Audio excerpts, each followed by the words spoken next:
오늘 우리 소년 예수님이라고 하는 제목으로 우리 함께 말씀을 나눠보려고 하고요. 우리 말씀 한 구절을 찾아보도록 하겠습니다. 긴 본문이지만 우리 한 절만 읽어봤으면 좋겠어요. 누가복음 2장 40절 우리 한 절을 함께 읽어보도록 하겠습니다. 아기가 자라며 강하여지고 지혜가 충만하며 하나님의 은혜가 그 위에 있더라. 아멘. 여러분, 성경은 예수님의 어린 시절을 들여다볼 수 있는 아주 소중한 창과 같습니다. 오늘 저와 여러분이 보는 이야기는 오직 누가복음에서만 볼 수 있는 이야기입니다. 누가라고 하는 의사는 예수님의 어머니 마리아에게서 생생하게 들은 이야기를 들려주고 있다라고 말씀드렸죠. 누가는 예수님의 탄생 사건에 관해서 어머니 마리아가 어떻게 생각하고 느꼈는지 상세하게 묘사한 바가 있습니다. 목격자의 증언을 통해서만 알 수 있는 여러분 그 생생한 세밀한 이야기를 오늘 함께 나눴으면 좋겠습니다. 먼저 살펴볼 내용은 예수님은 하나님의 이 말씀, 하나님의 율법을 배우셨다는 사실입니다. 당시 예수님은 지혜와 지식을 쌓아가던 12살 소년이었어요. 만의 나이죠. 만 12세면 어느 학교에 가게 되나요? 대한민국은?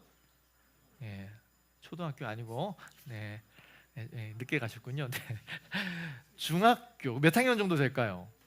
1학년인가요? 만인데 12월생이면 12월생이잖아요 예수님이.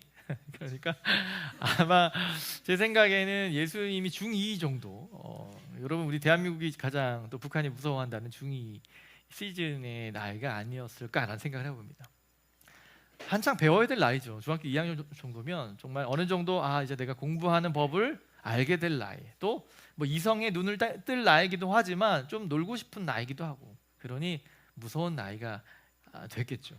여하튼 오늘 본문의 배경은 예수님이 12살 정도 되었을 때의 이야기입니다. 자, 회당이라고 하는 곳에 과거에는 이렇게 마을회관이라고 생각하시면 좋아요. 유대인들이 살고 있는 동네에는 마을회관을 회당이라고 말했으면서 거기에 근처에 계시던 랍비들이나 이제 어른들이 오셔서 말씀을 읽으세요. 당시 시편 또 이사야나 이런 말씀들을 예수님이 읽으시고 랍비들이 읽었죠. 자, 그렇게 예수님은 계속 자라오셨던 것 같아요. 예수님은 이렇게 자라여지고 오늘 본문의 40절에 여러분 보셨다시피 아이가 자라며 라고 했을 때 이 아이는 뭐 번역이 여러 가지예요. 여러분 파이디온이라고 하는 말 아세요? 파이디온, 선교의 이름이기도 하고 그 파이디온이라고 하는 말이 헬라어로 아이예요. 아이, 차일드라고 번역하지만 인펀트라고도 번역합니다. 그래서 그냥 이렇게 여러분이 아는 아이가 아니라 더 어린 아이예요. 어린 아이. 근데 그 아이가, 어린 아이가 이제는 어떻게 해요? 자라고 지혜가 있어서 하나님의 은혜가 그 위에 있어서 이제 다음 에피소드가 나오게 되는 거죠. 예수님의 부모, 여러분 육신의 아버지였던 요셉, 그다음에 육신의 어머니였던 마리아는 유월절을 지키기 위해서 매년 예루살렘으로 고된 길을 떠났습니다. 아마도 그때가 예수님의 생애에서 하나님의 아들이 자신의 특별한 부르심을 깨닫게 된 아마 순간이 아닐까 이런 생각을 해봅니다. 그렇게 해마다 어머니 아버지와 예수님이 예배를 드리러 가시는 거예요. 유월절. 그때 하나님의 성전에 들어가셨던 소년 예수님은 이제 독특한 방식으로 그곳이 하나님 아버지의 집임을 깨닫게 됩니다. 그러니까 그 정점이 언제였냐면 12세였다는 것이 여러분 초점을 맞출 만한 시간입니다. 여러분, 예수님의 가족은 유월절 축제에 참여하기 위해서 뭐 이분들뿐만 아니라 모든 유대인들이 예루살렘으로 갔어요. 절기를 준수하는 데 가장 중요한 것은 양을 바치는 거였거든요. 사실 그 법 중에 양을 구입을 해도 좋지만 원래 자기 집에 키우던 양이어야 돼요. 그래서 집에 양을 안 키우는 분도 있을 수 있겠죠. 그러면 적절한 돈을 가지고 와서 예루살렘에 도착을 해서 근처의 편의점에서 구입을 하거나 이렇게 사용을 했었죠. 그래서 예루살렘 성전에는 늘 돈을 바꾸거나 뭐 환율이 있어야 되니까, 나라가 여러분 아시잖아요. 당시에는 로마의 압제이기 때문에 당시 통용했던 로마의 기본적인 단위 말고도 통용됐던 여러 가지 물건들이 있었기 때문에 그것을 바꾸는 환전하시는 분들, 또 정말 그때는 뭐 신용카드가 없었겠지만 그러와 같은 물물 교환의 일들이 예루살렘 성전 안에는 굉장히 많았어요. 굉장히 분주한 시즌을 보내고 있었던 때에, 자, 여러분 잘 아시다시피 유월절 양은 출애굽기 12장에 나오는 사건, 애굽이라고 하는 나라의 압제를 받고 있었던 이스라엘 백성들, 모세를 하나님이 리더로 삼아서 이제 출애굽하기 위해서 10가지 재앙을 여러분 내렸던 거 기억하시죠? 장자의 죽음, 큰 아들, 또 뿐만 아니라 사람뿐만 아니라 동물들도 처음 난 것이 다 죽었죠. 자, 그 사건이 있은 다음부터 이 날을 나의 유월절이다, 유월은 넘어가다 이런 얘기예요. 그러니까 넘어가는 날을 내가 만들 건데 이 재앙이 있고 재앙을 피하기 위해서 너희 집에 사람들의 숫자를 계산을 해서 양을 잡아야 된다. 그 양을 잡아먹고 그 피를 문에 이렇게 위에 기둥에 옆에 기둥을 이렇게 발라라. 그러면 이 재앙이 너희에게서 넘어갈 거다라고 하는 하나님의 말씀하셨죠. 그 이후로부터 이스라엘 백성들에게는 이 유월절, 여호와의 유월절 잘 지켜야 된다라고 말씀을 하셨어요. 그래서 지금 예수님이 지금 12살이 될 때까지 이 일이 계속 지켜왔던 날이죠. 대한민국으로 비유하자면 참 한국은 복받은 나라예요. 6월절에 비슷한 우리나라 절기가 어떤 절기가 있어요? 8월 15일 날 우리는 일제의 지배에서 벗어나게 되는 날이었죠. 우린 지금까지 지키지 않아요.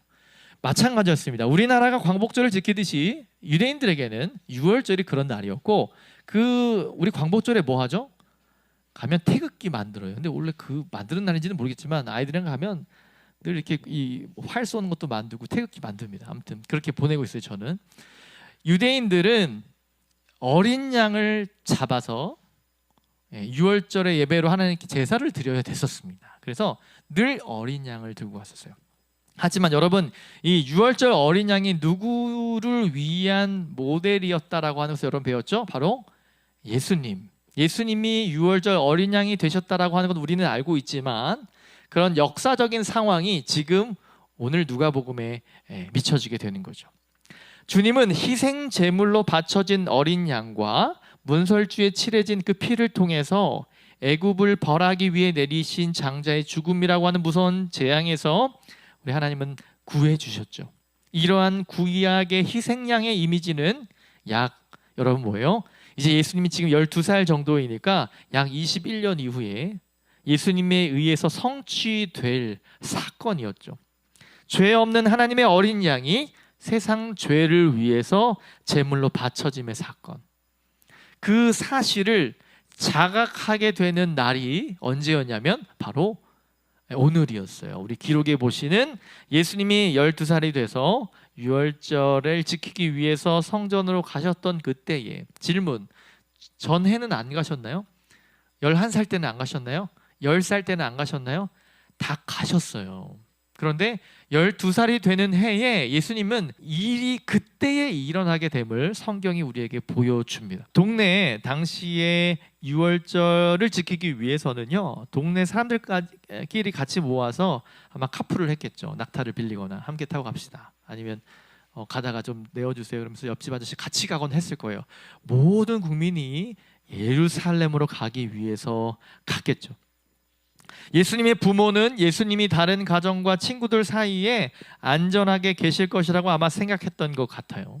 어떻게 됩니까? 요셉과 마리아는 사람들과 함께 갈릴리를 향해서 돌아가요. 이제 절기가 다 끝나고 이제 집으로 돌아오는 거죠. 근데 집에 돌아오다가 하룻길을 걷고 나서야 이제 12살의 아들이 사라진 것을 알게 됩니다.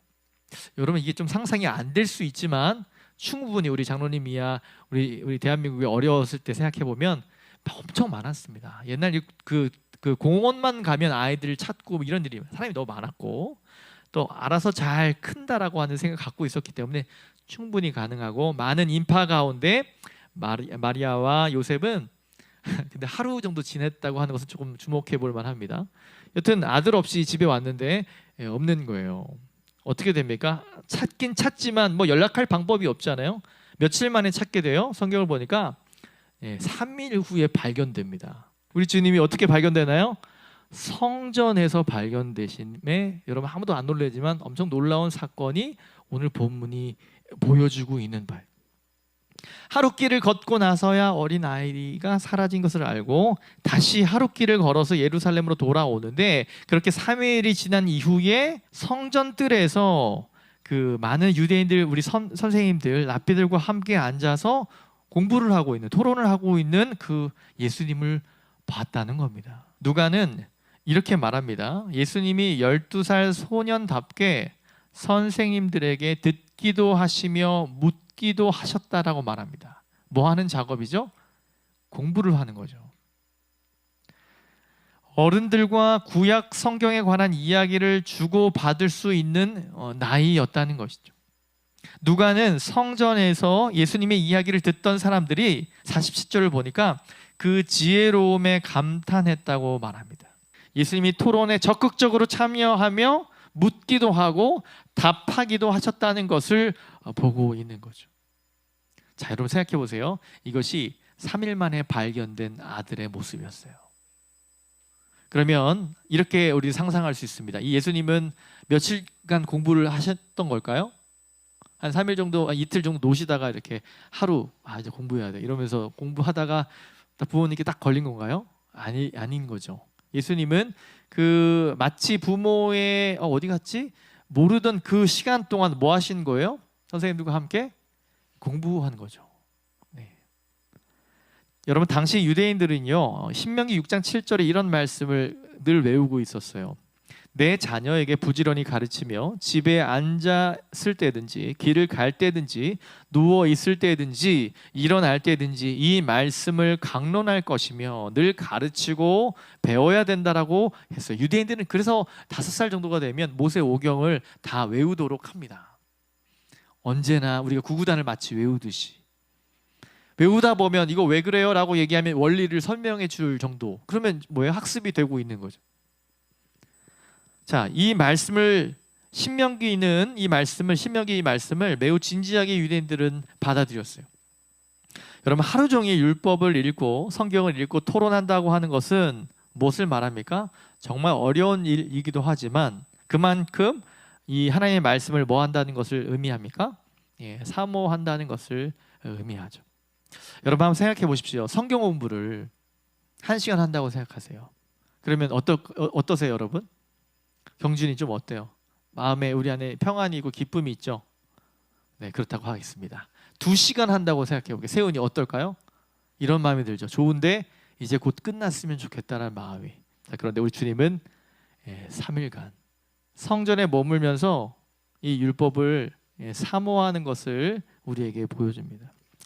여러분, 우리가 진짜 주님처럼 이렇게 볼 수는 없겠죠. 그런데 우리 소년 예수님은요, 이와 같이 율법에 대한 열정을 보여주셨어요.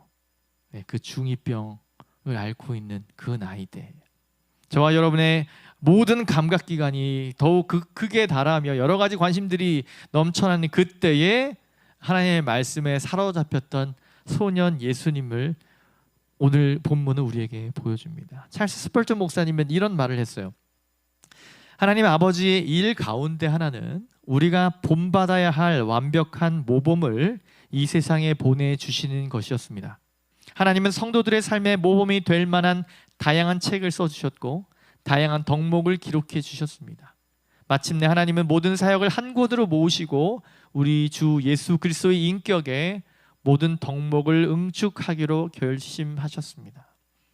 무슨 얘기를 하려고 하냐면 바로 하나님의 말씀을 대하는 하나님 자신의 모습을 저와 여러분에게 무엇으로? 모범으로 모델로 보여주신다는 겁니다. 여러분, 우리는 다 12세 이상일 거예요. 제가 첫 번째 여쭙고 싶은 건 무엇이냐면 정말 하나님께서 예수님이 12세에 보여주셨던 이 모범이 여러분에게 어떻게 도전이 되십니까? 정말 여러분 하나님의 말씀을 정말 사랑하십니까? 여러분, 한 주가 지나도 한 절도 보지 않는 분, 여러분 66%인가 그러세요. 여러분 안에 사모함으로 더 이 갈급함으로 정말 오늘 이 말씀을 내가 진짜 붙잡고 오늘 내가 어떻게든 살아봐야 되겠다라고 하는 우리 안에 열정이 나오게 하는가? 여러분, 예수님은 우리에게 이 모델을 보여주고 있어요. 모범을 보여주고 있어요. 아마도 누가는 마태도 요한도 마가도 예수님의 이 사건을 아마 들었을 것 같은데 그들은 적지 않았습니다. 마태복음에는 이 내용이 없어요. 마가복음에도 없어요. 누가는 예수님의 어린 시절에 관하여 이 내용을 아주 정확하게 중2병의 여러 가지 것들을 말할 만한 그 시즌에 주님이 했던 행동을 우리에게 고스란히 보여주고 있는 이유가 뭘까요? 주님의 이 열정을 우리에게 가르쳐 주시는 거죠. 특별히 우리 중등부 이하, 우리 마하나임, 우리 다음 세대, 우리 모든 한국교회는 말씀을 가르쳐야 해요. 말씀의 열정이 우리 안에 경험이 되셔야 가르칠 수 있지 않을까요? 여러분, 우리가 한 절도 보지 않는데 아이에게 말씀을 이야기할 수 있을까요? 여러분, 불가능한 일이죠. 여러분, 이것은 우리에게 큰 의미가 있습니다. 말씀을 대하는 저와 여러분의 노력. 말씀을 대하다가 여러분 그런 거 있잖아요. 목사님, 선교해야죠, 사역해야죠, 뭐 가정을 돌봐야죠, 뭔가 해야 되죠. 여러분, 제가 한번 여쭤볼게요.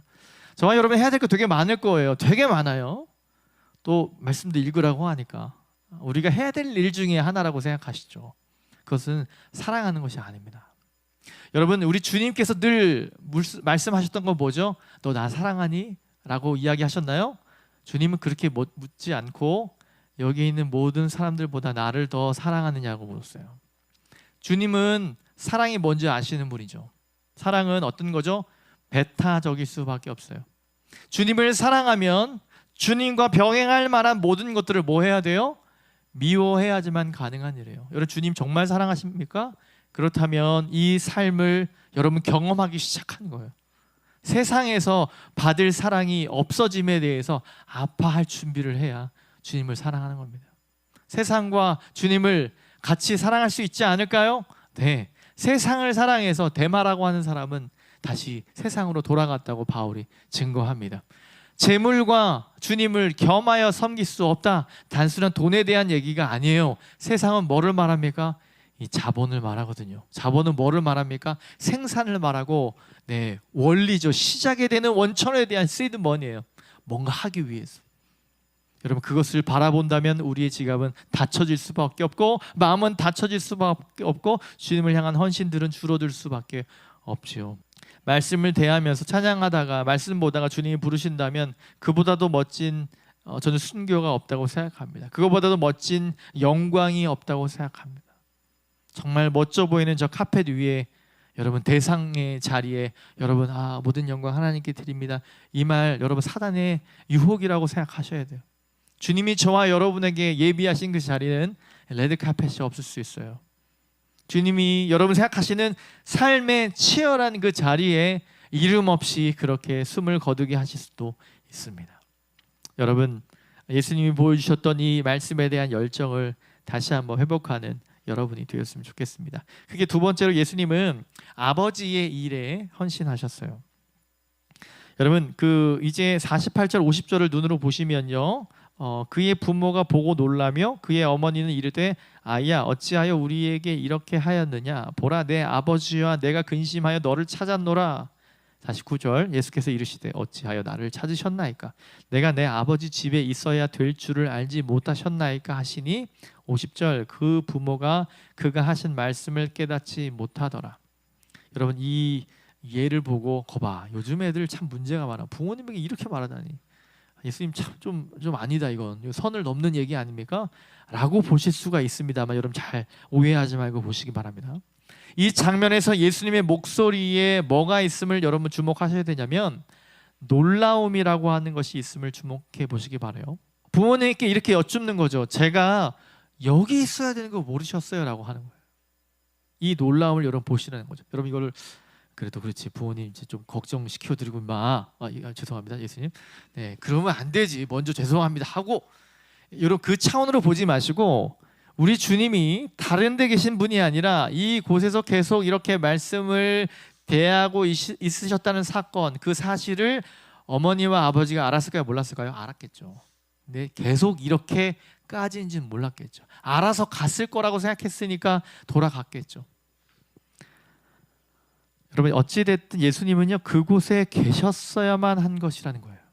주님이 있어야 될 것이 어디라는 거예요? 내 방, 그 갈릴리로 가는 그 작은 방, 냄새나고 목수의 일들을 했던 그 작은 방이 아니라 어디?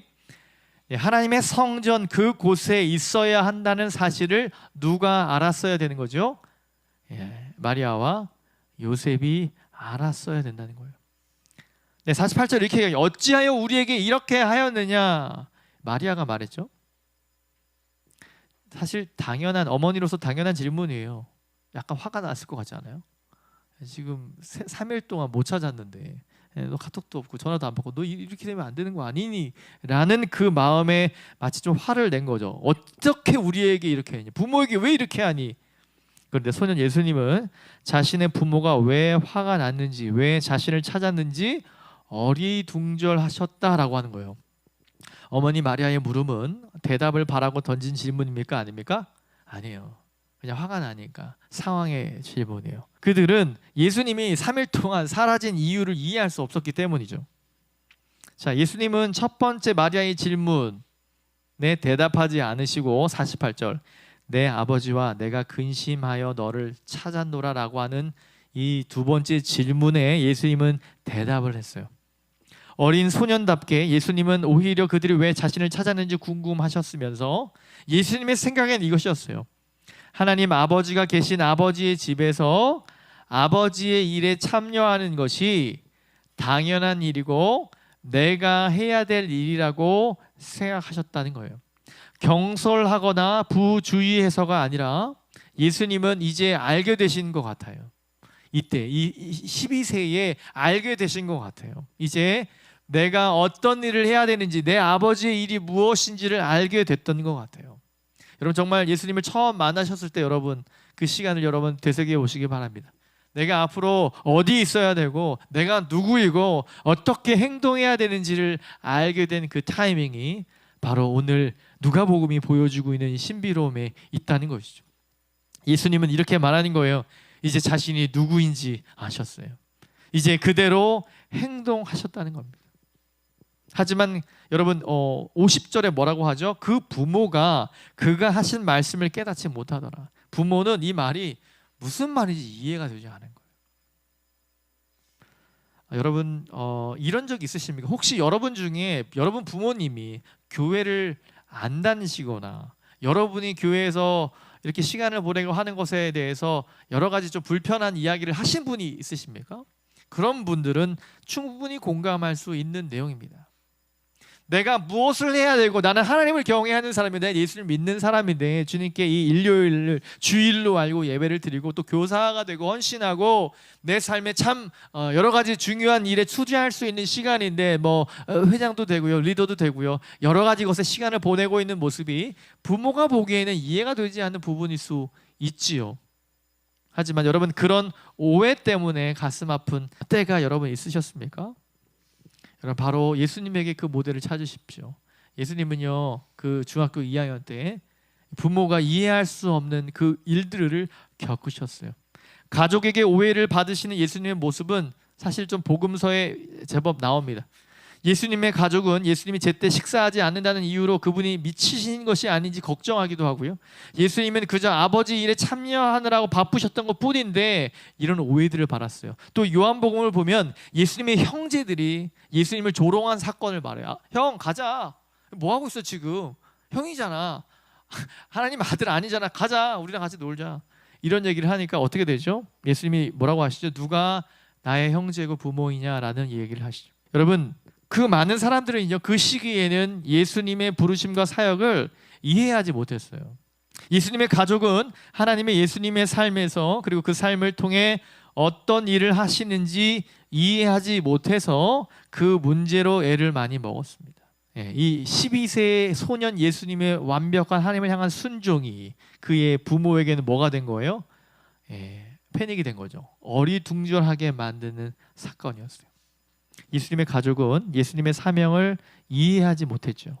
하지만 예수님은 어떻습니까? 자신의 사명을 잘 알고 계셨어요. 예수님은 성전에서 놀라운 명석함을 보여주셨어요. 예수님은 자신이 어디에 있어야 하며 무엇을 해야 하는지를 정확히 알고 계셨어요. 여러분 이 사실은 저와 여러분에게 굉장히 중요한 질문을 던집니다. 여러분 지금 우리는 무엇을 해야 하고 우리가 어디에 있어야 하는지를 스스로에게 물어보셔야 합니다. 예수님은 하나님 아버지의 일을 하기 위해 그곳에 계셨음을 우리에게 보여줍니다. 여러분 지금 어디에 계십니까? 여러분의 삶의 자리에 여러분 어디에 계시고 무엇을 하려고 하고 계시고 지금 무엇을 하고 계십니까? 정말 주님이 보내신 자리, 부르신 곳, 그 이들과 함께 하고 계십니까? 그리고 하고 있는 일에 다른 사람들, 특별히 여러분 이 시대에 많은 청년들은 이런 성향이 있는 것 같습니다. 자신의 행동과 자신의 존재를 다른 사람들의 반응에 의해서 내 가치를 생각을 하려고 하는 어떤 생각. 여러분 그러나 어떻습니까? 주님도 오해를 받으셨다는 사실을 여러분 반드시 기억하세요. 고집을 피우라고 하는 말씀이 아니에요. 고집이 아니죠. 고집일 수 있어요. 세상은 고집이라고 말하겠지만 저와 여러분의 고집이 아닌 무엇이죠? 저와 여러분의 삶의 존재예요. 어려운 말 쓰지 않겠습니다. 저와 여러분이 살아가는 이유예요. 여러분 우리 인도자가 이런 얘기했죠. 정말 예수가 저와 여러분의 삶의 이유와 목적이 되십니까? 정말 여러분 저와 여러분이 살아가고 있는 삶의 원동력이 예수 그리스도이다라고 하는 사실이 확인되면 끝난 거예요. 그러면 전도가 되는 거예요. 그러면 선교사가 되는 겁니다.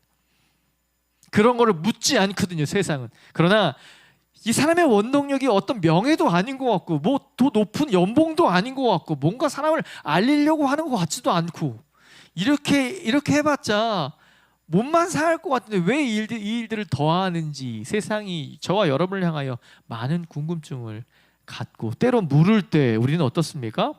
내가 이 자리에서 이 일을 위해서 하고 있는 내 목적과 이유를 분명하게 이야기하는 것이죠.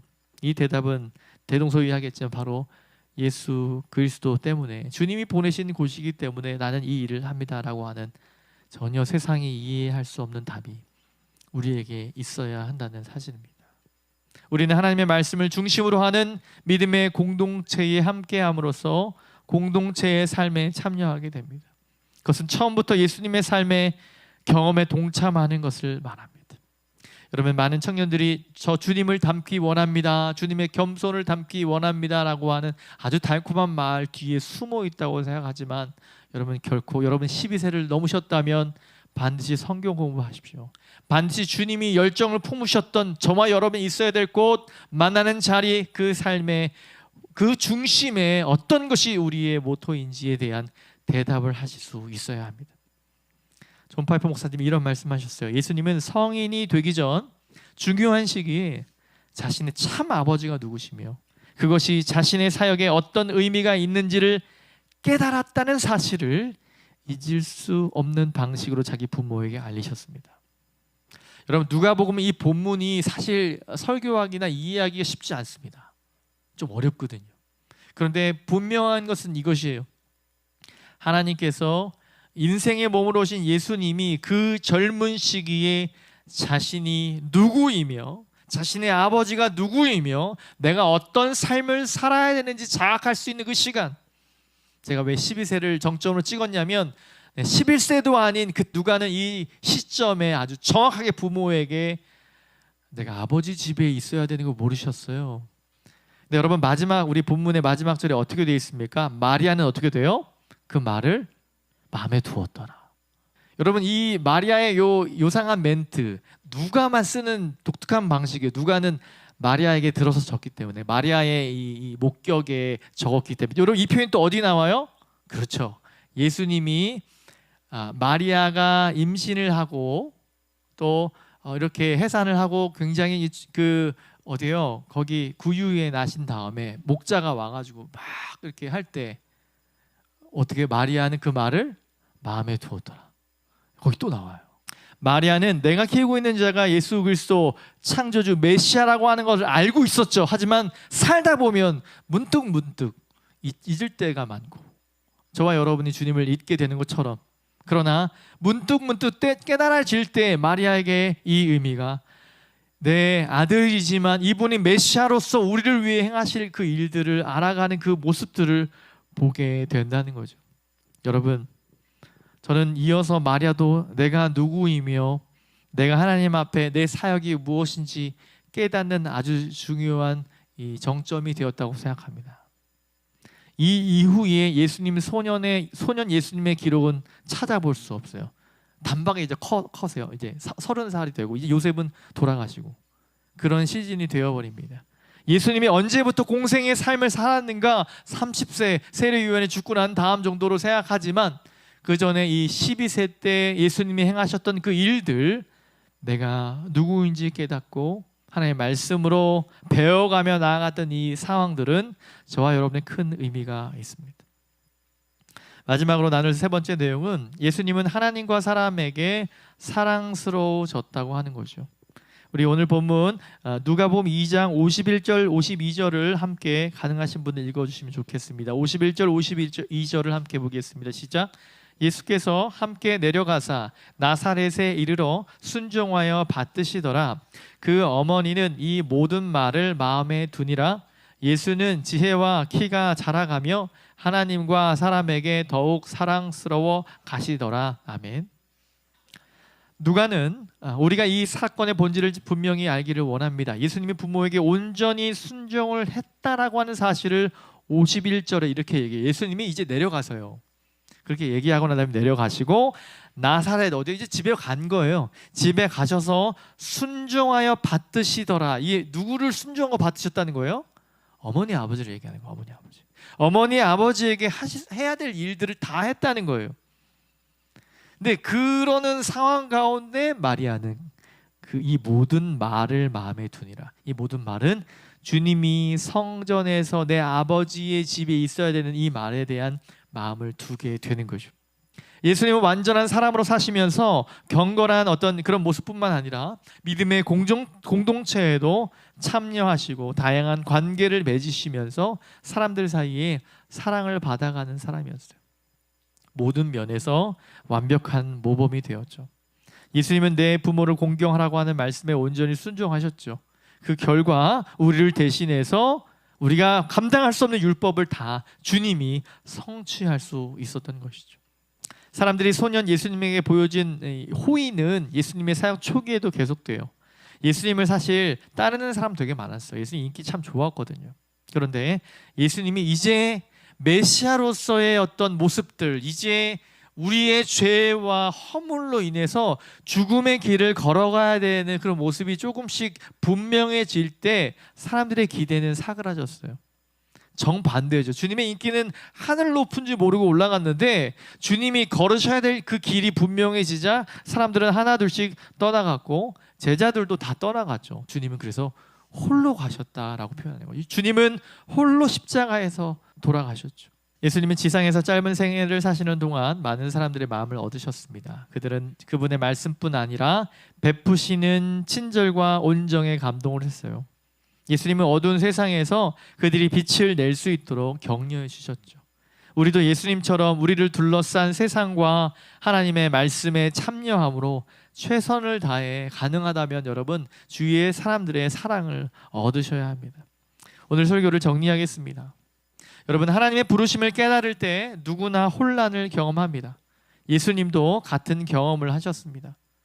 복음서는 예수님이 겪으신 혼란을 특별히 오늘 누가는 우리에게 보여줍니다. 소년 예수님은 또래 소년들처럼 가족과 말하자면 갈등을 겪기도 했어요. 소년 예수님은 이해받지 못할 때가 많았지만 무엇을 더 분명히 하셨나요? 나를 향한 하나님의 부르심과 목적을 결코 잊지 않았습니다. 훗날 사탄이 광야에서 예수님의 정체성에 네가 하나님의 아들이라면 돌을 떡 이런 얘기 아시죠? 30살에 받으셨던 시험이었거든요. 예수님의 정체성에 도전을 할 때도 주님은 하나님 아버지의 뜻에 신실하게 순종하면서 대답을 하시죠. 여러분 우리도 하나님을 따르고자 할 때 예수님처럼 주변으로부터 이해를 받지 못할 수도 있습니다. 그리스도 안에서 얻은 새로운 정체성 때문에 주변으로부터 도전을 받을 수도 있습니다. 심지어 가족 중 누군가가 여러분에게 도전할 수도 있습니다. 그것이 하나님이 원하시지 않는 길이라고 생각하지 마시기 바랍니다. 목사님 이렇게 하다 보니까 주님 섬기니까 가정에 소홀해지는 것 같아요. 그래서 주님을 좀 안 섬길래요 라고 하는 바보 같은 말을 하지 마시라는 거예요. 주님은 우리에게 분명하게 말씀을 하십니다. 심지어 가족 중 누군가가 도전을 할 수도 있죠. 그러나 예수님의 모범을 여러분 기억하시기 바랍니다. 여러분 누구이시며 왜 그 가정과 그 땅 가운데 세우셨는지 여러분의 정체성을 확인하며 우리도 주님의 은혜에 힘입어 저와 여러분을 향한 하나님의 뜻에 순종하는 여러분 되시기를 주님의 이름으로 축원합니다.